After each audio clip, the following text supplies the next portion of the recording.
our school board, our superintendent, Dr. Fornero, our principals, Mr. Swanson and Mr. Skorvaca, our faculty and staff, our family and friends, and of course, the class of 2007. So, there's this boy, and he's playing in the park. And as he's playing in the park, he falls into a hole. And the sides of the hole are simply too steep, and the boy can't climb out. So he's stuck down there, and as he's stuck down there, a doctor walks by. The boy says, "Doctor, doctor, I'm stuck in this hole. Won't you help me get out?" So the doctor writes a prescription, rips it off his pad, and throws it down the hole, and keeps on walking. So then a priest walks by, and the boy says, "Father, Father, I'm stuck in this hole. Won't you help me get out?" The priest writes a prayer down, rips it off the pad, and throws it down the hole, and keeps on walking. So our boy is still stuck in the hole when his parents walk by. The boy says, "Mom, Dad, I'm stuck in this hole. Won't you help me get out?" The boy's parents jump into the hole. So our boy says, "What are you doing? Now we're all stuck down here." And the boy's parents say, "Yeah, but we've been down here before, and we know the way out."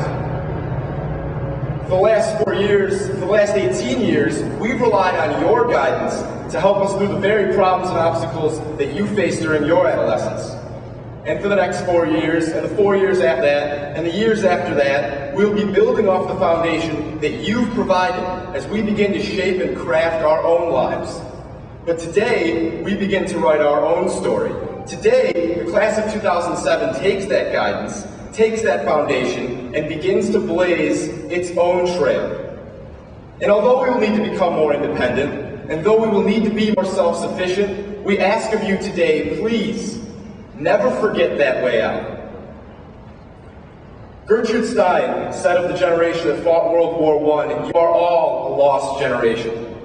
And some might say the same sentiment applies to this generation. A generation that has 152,000 of its finest men and women fighting halfway across the world. A generation that has already lost 3,426 of those brave men and women. A generation that will inherit a broken social security system, a healthcare system in desperate need of repair, and a rapidly depleting energy source. Some might say that we are lost, because in light of all these problems that we will need to inherit, in light of all these problems, we seem to care more about shallow, materialistic, superficial things, like how much the new iPhone costs, or what the latest fashion trends are. But we cannot believe that we are a lost cause. We cannot believe that we have lost those battles before we have a chance to fight them. And we certainly cannot believe that all your hard work as our teachers and as our parents has been for naught. Because these are teenagers that are graduating today. And I could tell you that they are the doctors, teachers, and leaders of tomorrow, that they are the future of this country and of this world. But they aren't those things just because I say that we are. And we aren't those things simply because we hope to be them one day. We must obtain that sense of purpose. We must straighten out our priorities before we can become all that our potential allows us to. And it's not like these goals, these ambitions that we need to have are foreign to us. We had them when we came to Highland Park. And some of us accomplished all those goals. Some of us did everything we wanted to in our 4 years of Highland Park and got everything we wanted to out of this high school. Some of us ended up in areas we never would have expected. Found activities, clubs, and sports we never knew existed. Found interests we never knew we had. Some of us, on the other hand, didn't accomplish everything we wanted to. Didn't live up to those lofty ambitions. But there's nothing we can do about that. And as much as today is about remembering the last 4 years, it is also about the promise of the future. And we can only realize that promise once we have set our priorities straight. For example, today, 1 in 5 children in the United States will grow up in poverty. 1 in 5, and their children, and they'll grow up in the most abject, spine-tingling, back-breaking, gut-wrenching poverty imaginable. And that's a priority we need to set today. For example, last year, 2,887 children were shot and killed, the equivalent of 206 Columbine shootings. And that's a priority, because as Dr. Martin Luther King said, the ultimate weakness of violence is that it is a descending spiral, fostering the very thing it seeks to destroy. Responding to violence with violence only multiplies violence, adding deeper and deeper darkness to a night already devoid of stars. So we're left asking, why do we let violence plague our society? Why do we let childhood poverty be a scourge on our nation? Because as the poem on the Statue of Liberty says, give us your poor, your tired, your huddled masses, yearning to breathe free. But the intention is not to keep them that way, so we're left asking why.